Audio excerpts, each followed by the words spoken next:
Um cara me mandou Renan sonhador. Eu não sou sonhador, não, cara. Eu não sou nem um pouco sonhador. Nações menos importantes que a nossa e menos complexas do que a nossa conseguem fazer isso que eu tô falando. E nações mais complexas e mais importantes também.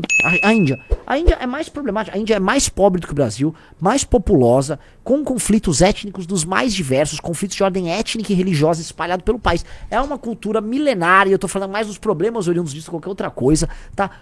Pé com problemas envolvendo cocô. E aí tá projetando poder, tá gerando empresas, tá exportando tecnologia. Tá com 2 guerras rolando? Tá com 2 guerras rolando e tá no game, tá? Então se desculpa, tanto em termos de complexidade, nações de alta complexidade, quanto com nações de baixa complexidade, tem gente vindo com solução. A gente só não tem solução porque nós temos a elite mais filha da puta e parasitária do mundo. Filha da puta e parasitária. E quem pinta pra responder isso, igual acontece nas outras nações do dito ocidente, né, a direita populista, é um bando de picareta, que foi o que eu falei lá no evento nosso em Minas Gerais, que estão agora tentando me cancelar por causa dessas falas. Eu quero ver me cancelar por essas falas, porque eu sustento essas falas e não vejo absolutamente nada de errado nelas. Quer botar aí? Foi as falas que agora estão gente me xingando aí. E é isso, eu tava respondendo assim, que existe um certo tipo de populismo, que é um populismo mainstream, de figuras políticas que são, antes de tudo, celebridades, tá? E que nunca querem discordar do próprio público, porque, né, é o que importa pra elas. Nicolas, mas o maior de todos, o grande desses é o Cleitinho, né? Antigamente o Janones estava nesse pacote, mas o Janones, ele foi, vamos dizer, agregado ao bloco PT. Ele fez uma decisão de se agregar ao bloco PT. Ele era, inclusive, uma época, nem Lula nem Bolsonaro, mas plum, se agregou ao bloco PT. Né? E aí eu falei uma parada que tem um monte de gente irritada. Vamos ver. Vamos ver. Você nunca vai ver o Nicolas entrando em certas brigas que a gente entra. Você nunca vai ver o Cleitinho, então, muito menos. O discurso deles é frágil. Eu vou dar um exemplo. Se a gente for pra eleição presidencial e tiver uma candidatura sólida presidente, a gente vai ter que falar certas coisas que eles não vão ter coragem de falar. Eu, pelo menos, gostaria de falar que vários estados brasileiros têm que perder o estado de estado e voltar a ser território. Que o Piauí não pode ter senador. Eles vão falar isso? O Cleitinho teria coragem? Eles vão ter coragem de falar certas coisas como, por exemplo, talvez seja mais fácil a gente dar uma bolsa maior pra população, porque o mundo vai se encaminhar, por exemplo, uma situação de ter um auxílio universal, coisa de quarta revolução industrial, automação, e talvez a gente vai ter que virar pra uma parte da população e falar, ó, eu vou te dar R$1.000 por mês, é mais do que esses auxílios aí, você vai receber o resto da tua vida, mas você não vota, porque a gente acaba com o sistema de incentivo inteiro pra compra de voto, que é que faz vagabundo entrar na política, então a gente acaba com o sistema, mata esse sistema de incentivo, e mata o sistema de incentivo de um cara ir na urna votar pra aumentar o auxílio e bolsa pra ele, e a gente vira o jogo pro pagador de imposto e pra pessoa geradora de riqueza. Um cara que é majoritário e celebridade tem coragem de falar isso? A gente tem? Então vamos botar pra vamos falar o que esses filhos da têm coragem de falar? Porque eles têm medo de perder tudo, que quem quer agradar a todos só agrada a si próprio. Vamos falar o que eles não têm coragem de falar. Vamos falar que nós vamos matar uma parte dos eleitores deles, que são traficantes e criminosos. Vamos falar porque a gente acredita nisso, porque é o que precisa ser feito pra melhorar o Brasil, cara. O que eu tô propondo, porém, vamos ousar falar o que desagrade os outros. E não vamos ser puta de atenção como esses caras são. Esses caras são puta de atenção, essa é a fraqueza deles. Tá errado? Eu quero saber, eu tô errado no que eu tô falando ali? Não. A única coisa que eu tô errado é que eu tô gordinho nesse vídeo. E eu dei uma engordada aí no último mês. Foi tanta gripe uma atrás da outra que eu basicamente fiquei comendo e não me exercitei. E eu acho que eu dei uma engordadinha. Coisada que não de rosto. De rosto eu tô até magro. Mas eu engordei, eu dei uma... Mano, preciso tomar aí eu preciso ficar com cabeça de monjar uns dias aí pra dar uma emagrecida, tá? Bom, o que eu tô falando ali que eu tô tentando me cancelar? Coisa número 1. Vamos lá. Eu acho que vou começar por municípios. Municípios que não fazem o básico e que estão, aí vamos botar aí, há 10 anos, sem uma melhoria drástica nos seus números ligados à educação, cobertura de esgoto, saúde, segurança e tal. Convertemos eles em território. Coloca uma administração e levemos esses municípios a algum grau de decência. Tem que ter algum grau de decência, que definitivamente o sistema democrático nosso não entregou. Eu tô perguntando pra você, entregou? Alguns municípios. Vamos fundir municípios. Não adianta ter um monte de município que não tem capacidade de geração de riqueza, porque a maior parte das pessoas depende do Estado pra existir. Com câmara, com prefeitura, com orçamento, os caras não têm condição de administrar nada. Junta, reforma administrativa, transforma alguns lugares em territórios e vamos subir o nível. Aí beleza, aí voltemos depois. Agora bora votar. Vamos chegar nos números, vamos votar. Ok? Vamos eleger representantes municipais. Isso é uma hipótese. A outra é estadual. Eu volto a colocar, tem sentido no Pacto Federativo o Acre ter 3 senadores? Tem sentido o Acre? O Acre, cara, são, sei lá, 500 mil de habitantes, completamente dependente do Estado brasileiro, pobre. São 8 ou 9 deputados federais, mais 3 senadores. Apenas oligarquias locais e gente que pratica o populismo mais baixo. O Acre é um bairro de São Paulo. O Acre inteiro é um bairro de São Paulo. Um bairro de São Paulo não tem 8 deputados federais e 3 senadores. O Acre tem. Cara, isso tá errado. Isso tá gerando uma distorção que tá ferrando com o Brasil. Volta a ser território Acre. É melhor pra população do Acre. É melhor, porque você tem no Acre só uma elite extrativista. E o Piauí? Um lugar que acho que é o lugar que tem a maior taxa de analfabetismo do Brasil. Péssima cobertura de esgoto.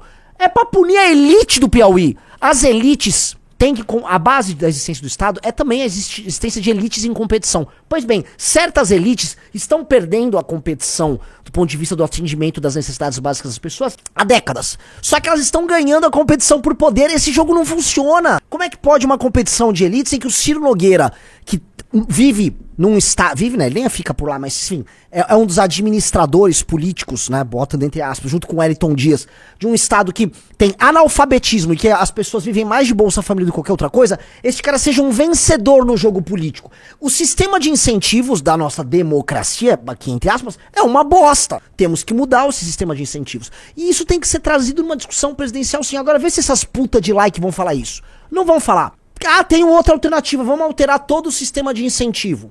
Beleza, continuemos com... Não transforma em Estado, tragam alternativas na mesa. Mas definitivamente, o jogo como tá, não vale a pena. Não tá valendo a pena pra ninguém. E vamos ser concreto, nunca no Brasil, as regiões do Brasil se odiaram tanto. Se odiaram tanto. Tá tendo uma campanha agora, assim, que é mais assustadora. O Matheus Batista fez um vídeo disso.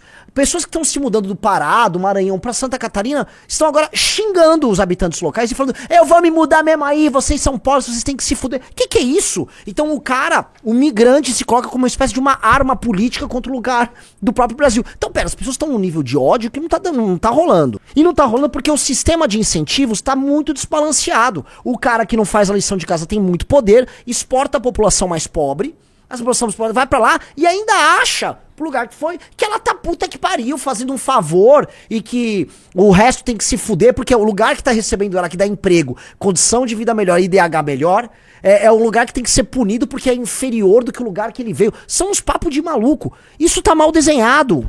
Em vez de desenvolver os lugares que vão ser desenvolvidos, a gente tá gerando guerras regionais. E as pessoas estão se odiando no Brasil. E a real é o seguinte, as pessoas estão se odiando e o Brasil que nasceu de um desejo, vamos colocar aqui, de manter as colônias, vamos dizer, as colônias, as regiões portuguesas, a colônia portuguesa no Brasil, mas essas regiões muito diferentes, juntas, não aconteceu com o Brasil, aconteceu com a América Espanhola, o Brasil pode passar agora, de maneira tardia, por uma fragmentação. E eu não tô brincando. Nesse mundo estranho que tá vindo aí, o Estado brasileiro controla uma área que ele não merece controlar. Porque ele, não cuida dessa área, 2, não cuida da população, 3, não desenvolve nada disso, 4, não cuida das fronteiras, 5, não cuida dos recursos naturais. O Estado brasileiro é uma piada. Ele não merece isso. Você sabe o que vai acontecer? Já nessa briga com China e Estados Unidos, eu fico com um pedaço, você fica com outro. Vai, ó. A República Popular do Norte e Nordeste, administrada pelo PT, fica lá cuidando lá do Amazônia, dos povos ribeirinhos, e a... sei lá, a República Gloriosa dos Estados Unidos do Brasil fica com o Sul, né? Eu aceito esse acordo. Se você perguntar pra todo mundo aceitaria esse acordo. Eu faria esse acordo. E é real que isso está acontecendo agora.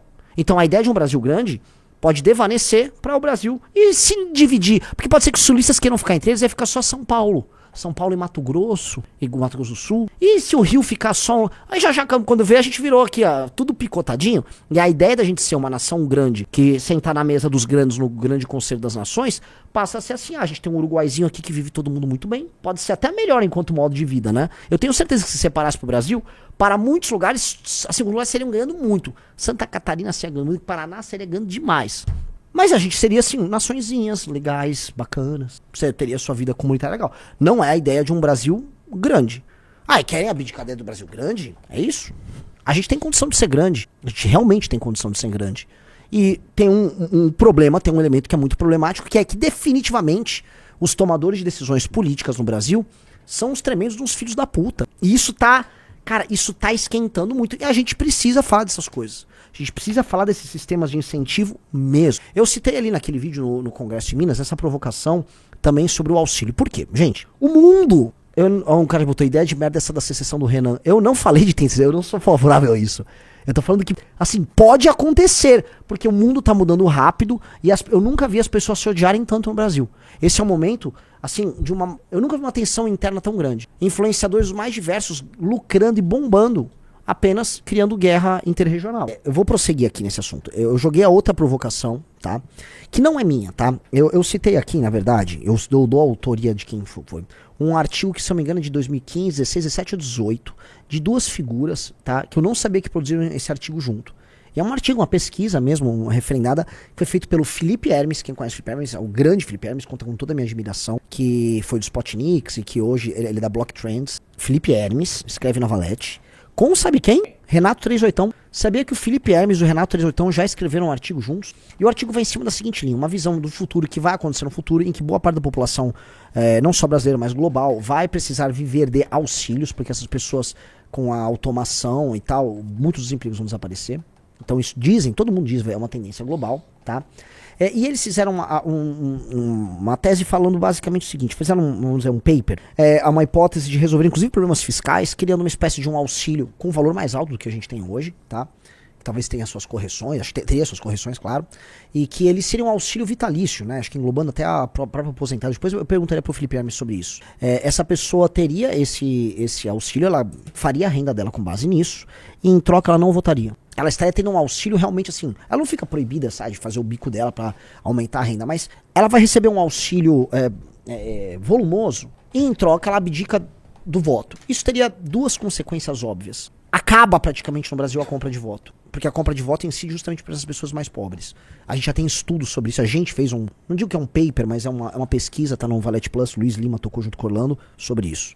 Então a compra de voto, que para mim é o maior câncer da democracia, acaba. E dois, acaba um regime de estímulos que nós temos dentro da democracia brasileira para que você vota para exigir mais benefícios. E aí você tem uma população que fica pressionando ou fica sendo induzida a apoiar as políticas mais irresponsáveis, punindo a população economicamente ativa, e aí você gera uma política de desincentivo a ser produtivo. Porque é o seguinte, é igual o Lula. O Lula queria agora uma política de dar energia energia elétrica de graça para uma população mais pobre e cobrar da conta de luz da classe média. Entendi? A classe média vai, rala, trampa tal, aí o cara mais pobre não paga nada. Não vou pagar nada. Aí ele gasta energia do jeito que for, que é aquela coisa, tudo que é de graça a pessoa não dá bola. Gasta, dane-se, não economiza tal, e aí taca no lombo da classe média, a classe média que se dane. A classe média hoje já faz isso. No Rio de Janeiro, um cara de classe média paga a conta de luz dele e do cara que faz lá a porra do gato. Ah, fiz o gato, porque aqui na favela é o gato, né?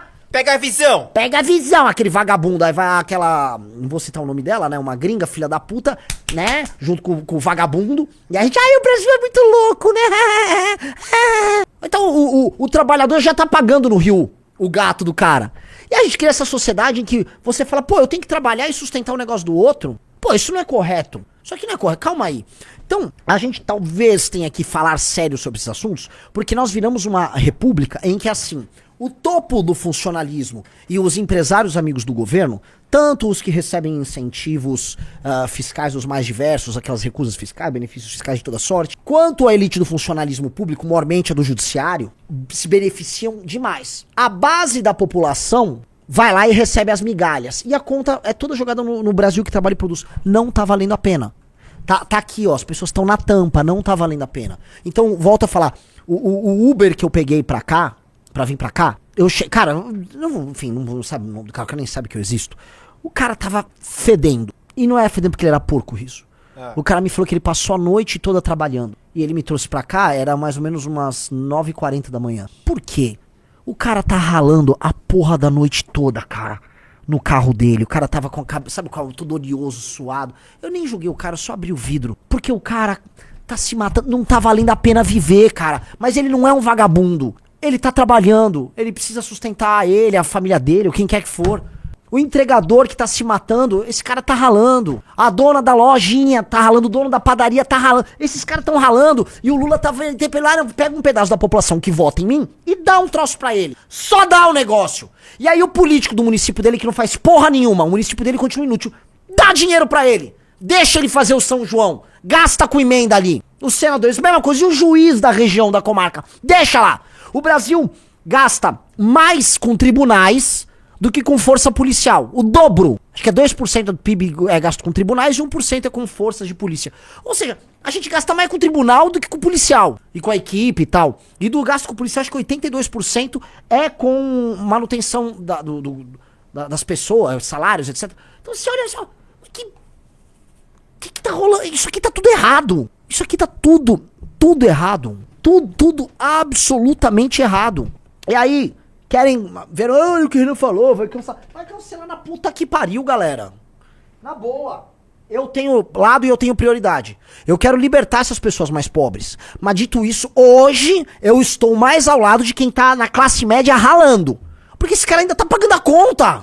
Esse cara tá pagando a conta. Esse cara tá se fudendo. E quando eu chamo de classe média, eu tô falando assim, é o cara que mora num bairro de classe média baixa, merda, vai de busão pro trampo. Ó, esse cara é pobre, coitado. Por IBGE, esse cara às vezes até é rico.